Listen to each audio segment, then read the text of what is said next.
একজন রাজনীতিবিদের career progression কেমন হয়?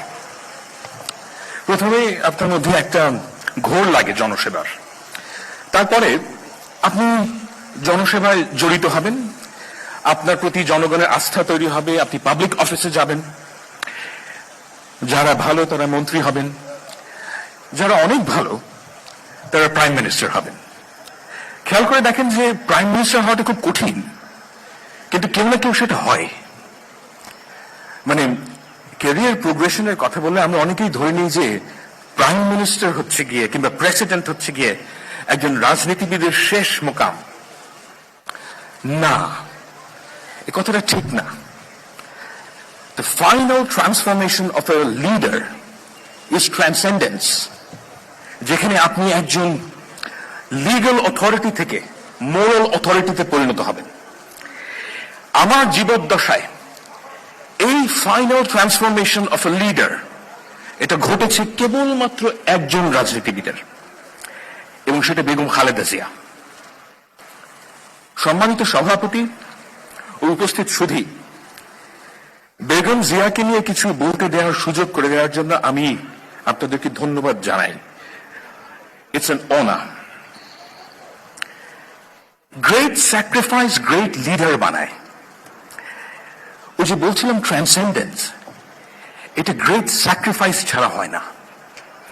এবং বেগম খালেদা জিয়ার যদি জীবনটা দেখেন, এটা পুরোটাই স্যাক্রিফাইস।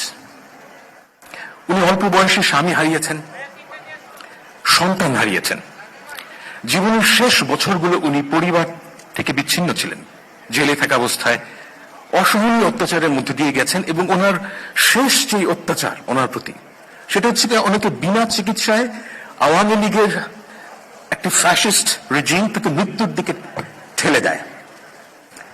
আপনি যদি অন্য তরফ থেকে দেখেন, এটা একটা গ্রেট স্যাক্রিফাইস। এবং আমি মনে করি যে বিএনপির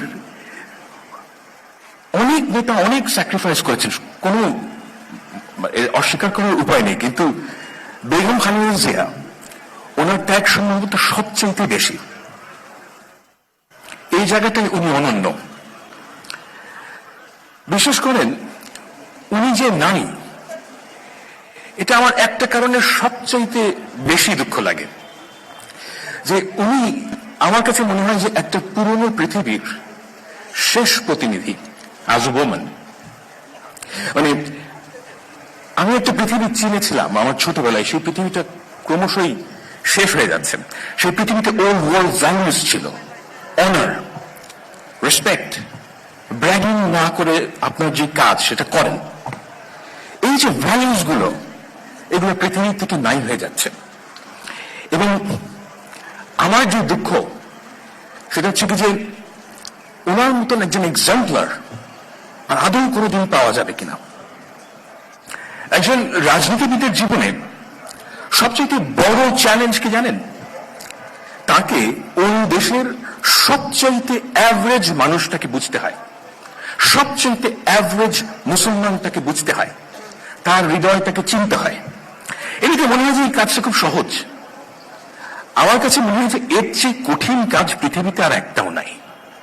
কারণ আপনাকে নিজের স্বকীয়তা বজায় রেখে সমাজের সবচেয়ে অ্যাভারেজ মানুষটার হৃদয়টাকে বুঝতে হবে, এবং তাকে আপনার দিকে টানতে হবে, এবং তাকে স্টিয়ার করতে হবে। এটা একেবারেই সহজ না, কারণ আপনাদের প্রত্যেকের ইগো আছে, এবং ওই ইগোর জায়গাটা থেকে নিচে নামা খুব কঠিন।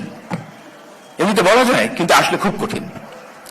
বেগম জিয়ার জিনিয়াস হলো যে তিনি এই জিনিসটা বুঝতে পারতেন, এবং তার যে রাজনৈতিক জার্নি, সেই জার্নিটা খেয়াল করলে দেখবেন যে ইয়েস, আমাদের সকলের রাজনৈতিক ভুলভ্রান্তি হয়, প্রত্যেক নেতা ভুলভ্রান্তি করেন, তারও নিশ্চয়ই ভুলভ্রান্তি ছিল। কিন্তু বেগম জিয়া যে জায়গায় অনন্য, সেটা হচ্ছে তিনি কখনোই এই দেশের সাধারণ মানুষের বিপক্ষে গিয়ে দাঁড়ান নাই। এর একটা চমৎকার উদাহরণ হতে পারেন যে 2003 সালে যেই আমেরিকা 2003 সালে বাংলাদেশের উপর চাপ দেয় ওয়ার অন টেররে পার্টিসিপেট করার জন্য, এবং এগুলোর যে অ্যাভেলেবল লিটারেচার সেটা বলে যে আমেরিকা বাংলাদেশের কাছে সেনাবাহিনীর সহায়তা এবং আকাশ সীমা ব্যবহারের অনুরোধ করেছিল। দেখেন, এই অনুরোধে তিনি যদি সাড়া দিতেন, আমি মোটামুটি নিশ্চিত যে 2009 সালের যে নির্বাচন, সেই নির্বাচনে বিএনপির উপর যে স্টিম রোলার যেত না, বেগম জিয়ার পরিবারের উপর যে অত্যাচারের স্টিম রোলার সেটাও হয়তো হতো না, এটা আমার অনুমান। কিন্তু দেখেন, তিনি সাধারণ মানুষ কি চায় এটা বুঝতে পেরেন তিনি কখনোই ওই পথে যান নাই, এবং তিনি এক প্রকার বিএনপিকে স্যাক্রিফাইস করেন অন প্রিন্সিপল, যে তিনি বাংলাদেশের সাধারণ মানুষ, তিনি যদি সেদিন যেতেন তাহলে বিএনপি বাঁচত, কিন্তু বিএনপির সাথে জনমানুষের যে দূরত্ব তৈরি হতো সেটা ঘোচানো খুবই খুবই কঠিন হতো। খেয়াল করেন যে 20 বছর পর বিএনপি এত অত্যাচারের পর কিন্তু টিকে আছে, এই দেশের মানুষের ভালোবাসা পেয়ে টিকে আছে। এই কাজটা সহজ ছিল না, এটা হচ্ছে গিয়ে ওনার একটা অনন্য ব্যাপার যে ওনার পলিটিক্যাল একিউমেন্ট এটা পিয়ারলেস, এবং এই জিনিসটাকে ছোট করে দেখার কোনো উপায় নেই। আমাদের শিক্ষিত সমাজ এই জিনিসটাকে কখনোই বোঝার চেষ্টা করে নাই, কিন্তু আপনি যখন তার লাইফটাকে দেখবেন যে এই কাজটা তার পলিটিক্যাল ক্যারিয়ারের সবচাইতে বড় অর্জন, যে তিনি এই দেশের সাধারণ মানুষ এদের বিপক্ষে যান নাই, উনি মারা গেছেন, এই দুঃখ আমার সারা জীবন থাকবে।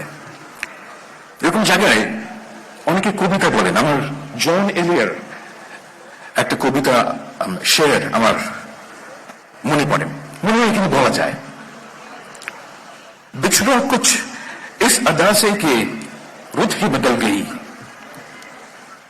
बिछड़ा कुछ इस अदा से कि रुत ही बदल गई, एक शख्स सारे शहर को वीरान कर गया। সে এমন ভাবে চলে গেল যে ঋতুই বদলে গেল, একজন মানুষ পুরা শহরটাকে বিরান করে চলে গেল। আপনারা সবাই বেগম জিয়ার জন্য দোয়া করবেন। আমি এই মানুষটাকে ভালোবেসেছিলাম, আমি আল্লাহর কাছে দোয়া করি যেন তিনি যে প্রিন্সিপাল গুলো আপহোল্ড করেছিলেন সেটা যেন এই দেশে টিকে থাকে। সবাইকে ধন্যবাদ।